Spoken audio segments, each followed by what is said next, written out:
नागिन चुड़ैल और बाज चुड़ैल। एक बार की बात है, नागिन राज की महारानी और बाज राज की महारानी की मौत हो गई और दोनों ही महारानियां अपने देशों से गिरकर धरती पर आ गिरी। वो धरती पर चुड़ैलें बनकर घूमने लगी। नागिन चुड़ैल पहले आ गिरी थी, जिसकी वजह से उसने अपने रहने के लिए एक पीपल का पेड़ चुन लिया और कुछ ही देर बाद बाज चुड़ैल भी गिर गई, तो उसने भी अपने लिए वही पीपल का पेड़ ही चुना।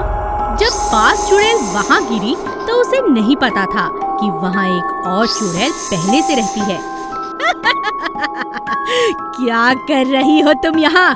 चली जाओ यहाँ से, ये मेरा पेड़ है, समझी? मैं क्यों जाऊँ? ये मेरा पेड़ है, तुम चली जाओ यहाँ से। मैं कहीं जाने वाली नहीं। ऐसा करते करते दोनों की आपस में खूब बहस शुरू हो गई और दोनों बहस करते करते उसी पेड़ पर सो गई। अगले दिन एक व्यापारी आकर उसी पीपल के पेड़ के नीचे सो गया। उसने अपना घोड़ा पास में खड़ा किया। जैसे ही दोनों चुड़ैलों ने उसे देखा तो दोनों अपना शिकार बनाने उसे नीचे आ पहुंची। मौका देखते ही बाज चुड़ैल उस आदमी के अंदर घुस गई और देखते ही देखते नागिन चुड़ैल भी गुस्से में आकर उसके घोड़े में घुस गई। अब क्या था, घोड़े के रूप में नागिन चुड़ैल अब गांव की तरफ भागी और उसके पीछे ही आदमी के रूप में नागिन चुड़ैल भी भागी। उन्हें देखकर गांव के सभी लोग डर गए। इतने में गांव के मुखिया जी वहां आ गए और वो उन दोनों को रोकने ही वाले थे कि नागिन चुड़ैल अपने असली रूप में आ गई और उसे देखकर बाज चुड़ैल भी अपने असली रूप में आ गई। बाज चुड़ैल मुखिया जी को अपने पंजों में जकड़कर पीपल के पेड़ पर ले गई। अरे अरे, छोड़ो मुझे चुड़ैल, कहाँ लेके जा रही हो? और वहीं उनके पीछे पीछे नागिन चुड़ैल भी आ गई। तुम अपने आप को समझती क्या हो? ऐसा जहर फेंकूंगी तुम पर कि भस्म हो जाओगी। तुम क्या समझती हो, तुम्हें मैं छोड़ दूंगी? अपने नाखूनों से चीर कर रख दूंगी। हाँ। बाज चुड़ैल ने अपने नुकीले पंजे नागिन की आंख में मार दिए। नागिन चुड़ैल ने अपने जहरीली जुबान से दांतों से उसे काट डाला। दोनों में काफी घंटों तक लड़ाई चलती रही और वो दोनों बुरी तरह से जख्मी होकर नीचे गिर पड़ी। उतने में ही मौका पाते ही मुखिया जी वहाँ से गांव की ओर भागे। अरे चलो मेरे साथ, वो दोनों वहाँ जख्मी पड़ी होंगी, उन्हें चलकर आग लगा देते हैं। लेकिन जब वो गांव वालों के साथ वापस आए तो उन सब ने मिलकर उन दोनों को वहीं आग लगा दी और उन्हें मुक्ति दे दी। और उसके बाद फिर कभी भी उस गांव में किसी चुड़ैल का साया नहीं पड़ा। मकड़ी चुड़ैल। एक गांव था सीलापुर, जहां एक परिवार में लोहा नाम का लड़का, उसके अलावा उसकी बहन और बूढ़ी माँ बाप रहते थे।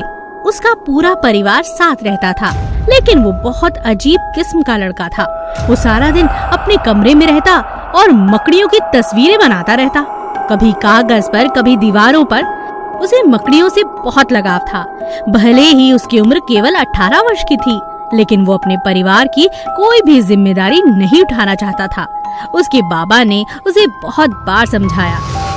अरे बेटा, तुम भी अब बड़े हो गए हो, कोई काम क्यों नहीं करते? कुछ और नहीं करना है तो खेतों में जाकर अपने भाइयों के साथ ही काम कर लो। ठीक है पिताजी। अगले दिन वो खेत में गया और जैसे ही वो पेड़ के नीचे आराम करने बैठा तो उसे एक मकड़ी दिखाई दी। उसे देखते ही वो पेड़ के ऊपर मकड़ी के पीछे भागा। उसके पिताजी उसकी हरकतों से बहुत परेशान हो गए थे।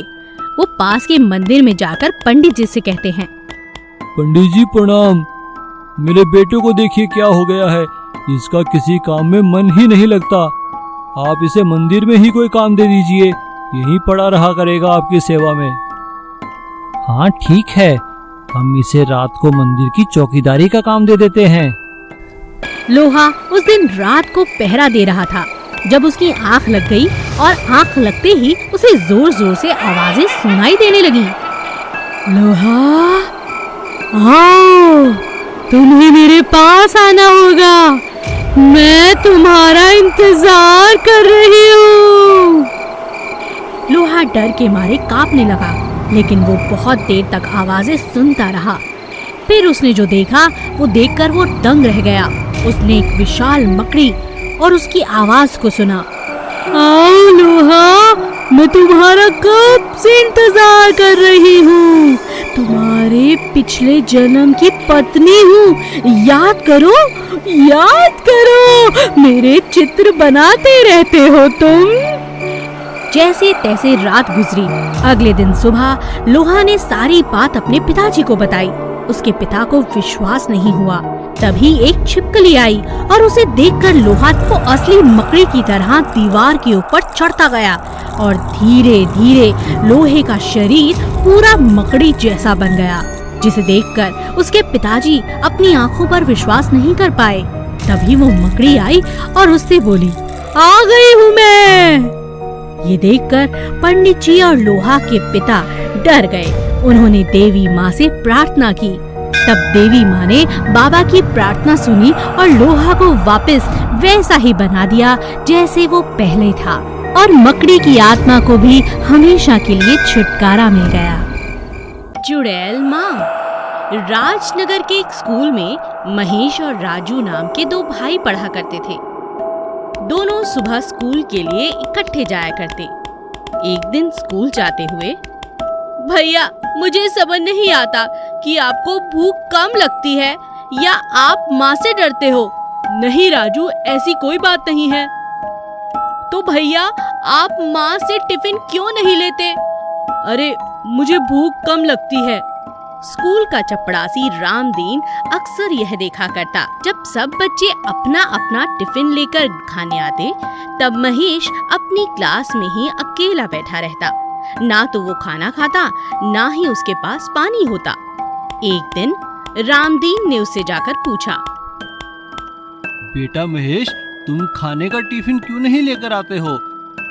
नहीं काका, बस भूख कम लगती है। यह कहकर महेश कक्षा के बाहर चला जाता है। रामदीन उसके पीछे पीछे जाता है। रामदीन यह देखकर हैरान रह जाता है कि महेश स्कूल के पीछे बड़े से बरगद के पेड़ के नीचे एक औरत के साथ बैठा। वो औरत उसे बड़े प्यार से, बड़े चाव से खाना खिला रही है। लेकिन अचानक रामदीन की नजर उस औरत के पैरों पर जाती है, जो बिल्कुल उल्टे थे। वो घबरा जाता है। ये तो एक चुड़ैल है और महेश इसके हाथों से खाना खा रहा है। मुझे कुछ करना होगा। मुझे महेश को इस चुड़ैल के चंगुल से बचाना होगा। रामदीन लगातार चुड़ैल और महेश को देखता रहा। अचानक चुड़ैल की नजर रामदीन पर जाती है और वो वहाँ से गायब हो जाती है। तब रामदीन महेश के पास जाता है और कहता है, महेश बेटा, तुम यहाँ क्या कर रहे हो? ये औरत कौन थी जिससे तुम खाना खा रहे थे? ये तो मेरी माँ है, माँ से भी बढ़कर। नहीं बेटा, यह एक खतरनाक डायन है, एक चुड़ैल है। तुम्हें इससे बच के रहना होगा। रामदीन काका, ऐसा मत कहो। ये मेरी माँ है, चुड़ैल माँ। मैं जानता हूँ, लेकिन इनसे बड़ी चुड़ैल तो मेरी सौतेली माँ है, जो मुझे भूखा प्यासा रखती है और सारे घर का काम करवाती है। चुड़ैल माँ रोज मुझे आकर खाना खिलाती हैं। आज तक मैं इन्हीं की वजह से जिंदा हूँ। मेरे लिए वो चुड़ैल माँ है। रामदीन ये अनोखा रिश्ता देखकर हैरान रह जाता है और उसके बाद कभी भी उन दोनों के बीच में नहीं आता। वाह रे भगवान, तेरी क्या कुदरत है। मैंने भूत, डायन, चुड़ैल तो बहुत देखी, लेकिन ऐसी ममतामयी चुड़ैल माँ मैंने पहली बार देखी। चीता चुड़ैल। एक गांव में लगातार लोगों को रात में कोई जानवर उठा कर ले जाया करता था, मगर कभी किसी ने किसी जानवर को गांव में आते हुए नहीं देखा था। एक सुंदर सी लड़की अक्सर गांव के छोटे बच्चों को पढ़ाने के लिए आती थी। वो देखने में बहुत सुंदर थी। उसे देख गांव के नौजवानों से पाने के सपने देखते थे। एक दिन सूरज ने हिम्मत कर उस लड़की का पीछा किया। वो लड़की गांव से छोटे बच्चों को पढ़ाने के बाद जंगल के रास्ते से अपने घर जा रही थी। रुको, सुनो, तुम्हारा नाम क्या है? क्या तुम मुझसे शादी करोगी? क्या शादी? तुम कौन हो? मेरा नाम सूरज है और मैं इसी गांव में रहता हूँ। मैं तुमसे शादी नहीं कर सकती। क्यों? क्यों नहीं कर सकती? क्योंकि मैं चुड़ैल हूँ।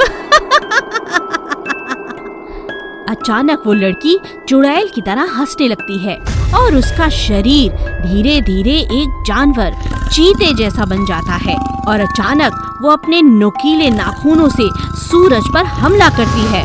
बचाओ बचाओ, कोई मुझे इस चुड़ैल से बचाओ बचाओ। सूरज किसी तरह अपनी जान बचाकर अपने घर आता है। उसे अपनी आंखों पर भरोसा नहीं था। उसने अपनी आंखों से खूबसूरत लड़की को पहले चुड़ैल और फिर चीता बनते हुए देखा था। अगले ही दिन वो लड़की सूरज के घर आ जाती है। कैसे हो तुम? मैं तैयार हूँ, मैं तुमसे शादी करना चाहती हूँ। सूरज उसके सामने एक शब्द भी नहीं कह पाया। चुड़ैल ने उसे डराया, धमकाया और उससे शादी कर ली।